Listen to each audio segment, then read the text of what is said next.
เนาะนั่นแหละหลายคนก็หลายความคิดเนาะสาวอนก็ เห็นแบบนี้บางทีมันก็ท้อเนาะหรือว่าสาวอนจะเลิกรีแอคชั่นว่ะทุกคนคอมเมนต์บอกสาวอนแน่เนาะเฮลโลสวัสดีค่ะมาพบกับสาวอนอีกแล้วเนาะทุกคนมื้อนี้เนาะสาวอนบ่ได้มารีแอคชั่นเด้อแล้วก็บ่ได้มานำเสนอคลิปใดๆเนาะแต่สาวอนอยากจะมาเล่าเรื่องนึงให้ทุกคนฟังเนาะเรื่องก็มีอยู่ว่าเนาะสาวอนได้เอาคลิปที่สาวอนรีแอคชั่นใน YouTube นี่แหละเกี่ยวกับถนนของเมืองไทยเนาะเอาไปลงในช่อง TikTok เนาะแล้วก็มียูเซอร์นึงเนาะมาคอมเมนต์ซ่องสาวอนเนาะเพิ่นคอมเมนต์หลายอยู่ทุกคนแต่สาวอนจะยกเอามาแค่ประมาณ2คอมเมนต์ให้ทุกคนเบิ่งเนาะคอมเมนต์ก็แบบในเชิงแบบว่าบ่น่าฮักนั่นแหละเนาะบ่สร้างสรรค์เนาะบ่บันเทิงและสาวอนก็ได้บล็อกยูเซอร์นั้นไปบล็อกไปแล้วเนาะเพิ่นก็ยังเอายูเซอร์ของเพิ่นอีกยูเซอร์นึงมาคอมเมนต์อีกในรูปแบบเก่าสาวอนก็ได้บล็อกไปอีกเนาะทุกคนนั่นแหละสาวอนก็บ่ฮู้ว่าเพิ่นต้องการหยังเพิ่นสื่อถึงหยังนั่นแหละสาวอนก็อยากให้ทุกคนมาเบิ่งกันเนาะว่าเพิ่นคอมเมนต์หยังเด้เนาะนั่นแหละสาวอนจะเอาให้ทุกคนเบิ่งคอมเมนต์ที่1เนาะเพิ่นคอมเมนต์บอกว่าทำคลิปเองเป็นไหมรีแอคชั่นอย่างเดียวหรอคิดเองทำเองนะเนาะอันนี้ถ้าแบบว่าถ้าเพื่อนถามสาวอนแล้วสาวอนก็อยากจะตอบว่าเพื่อนบอกว่าทำคลิปเองเป็นไหมสาวอนก็จะตอบว่าทำเป็นค่ะเนาะเพราะว่าเวลาสาวอนออกไปข้างนอกเนาะหรือว่าไปเที่ยวเมืองไทยไปเที่ยวใส่กระยาสาวอนก็อัดคลิปเองตัดต่อเองเนาะก็เฮ็ดเป็นอยู่แต่อาจจะบ่เก่งเนาะอาจจะบ่ถูกใจอันนี้ก็ต้องขอโทษขออภัยเนาะแล้วก็เพิ่นบอกว่า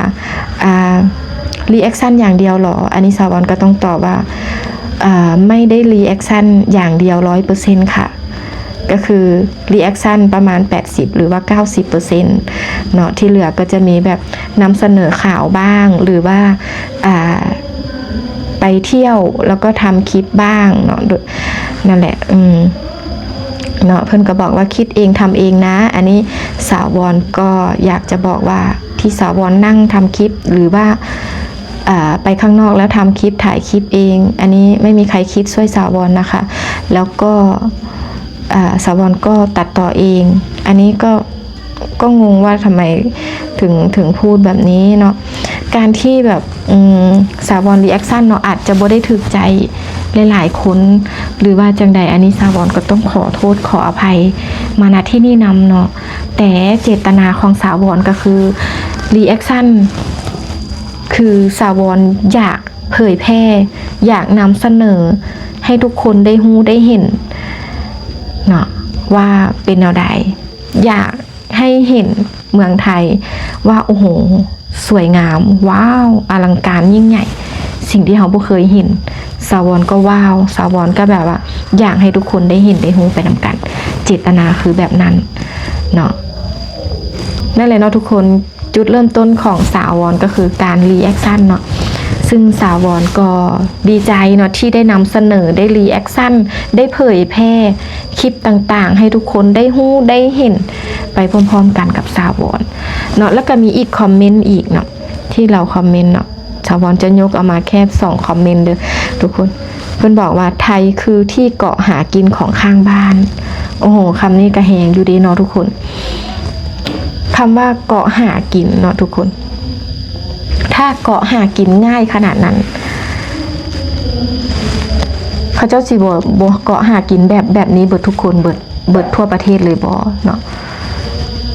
อันนี้มันขึ้นอยู่กับว่าความมักความชอบของเฮาคือเฮาชอบเมืองไทยคือเฮาเห็นแล้วเฮาว้าวเฮาก็เผยแพร่เฮาก็อยากให้ทุกคนได้เห็นเผยแพร่ให้ทุกคนได้รู้เจตนาคือแค่นั้นถ้าสมมุติบอกว่าเกาะอันนี้โอ้มันก็บ่ได้ง่ายขนาดนั้นตีเนาะสาวอนว่าเนาะก็บางทีก็มันก็แฮงเกินไปเนาะทุกคนการที่เฮ็ด YouTube เนาะมันก็บ่ได้แบบว่าเฮ็ดให้เฮาร่ำรวยอย่างมหาศาลขนาดนั้นหรือว่าสิเฮ็ดให้มีเงินขนาดนั้นนะทุกคนเฮาก็เฮ็ดในสิ่งที่เฮามักเนาะทุกคน ตัวอย่างว่าถ้าเจ้าเนาะคนที่คอมเมนต์มากแบบใดเจ้าก็ไปเฮ็ดแบบนั้นเนาะมันก็บ่ฮู้คือกันว่าเป็นหยังคือมาคอมเมนต์แบบนี้เนาะสาวรก็บ่ได้ก้าวไก่ายเจ้าใดเนาะว่าเจ้าเฮ็ดหยังต้องกลับไปเบิ่งตัวเองว่าตัวเองเฮ็ดหยังเนาะก่อนที่จะมาเว้าให้คนอื่นเนาะทุกคนแล้วการที่เฮารีแอคชั่นคลิปมันผิดบ่ทุกคนสาวรก็อยากถามมันผิดบ่หรือแนวใดหรือว่าห้ามรีแอคชั่นบ่หรือว่าแนวใดบ่เข้าใจเนาะแต่ว่ารีแอคชั่นเนาะเจตนาเขาก็อยากเผยแพร่ต่อทุกคนอยากให้ทุกคนได้รู้ได้เห็นเนาะบางคลิปเขาก็ไปถ่ายนอกสถานที่ก็มีบ่แม่นเขารีแอคชั่น 100% กับบ่แม่นเนาะอันนี้ก็อยากให้เข้าใจนะจุดนี้แล้วที่สำคัญเนาะเฮาบ่ได้สร้างความเดือดร้อนให้ไผบ่เบียดเบียนไผบ่เฮ็ดให้คนอื่นเดือดร้อนเฮาก็บริสุทธิ์ใจเนาะแล้วเป็นอย่างจะต้องแบบมาบูลลี่กันแบบนี้เนาะทุกคนก็บ่เข้าใจ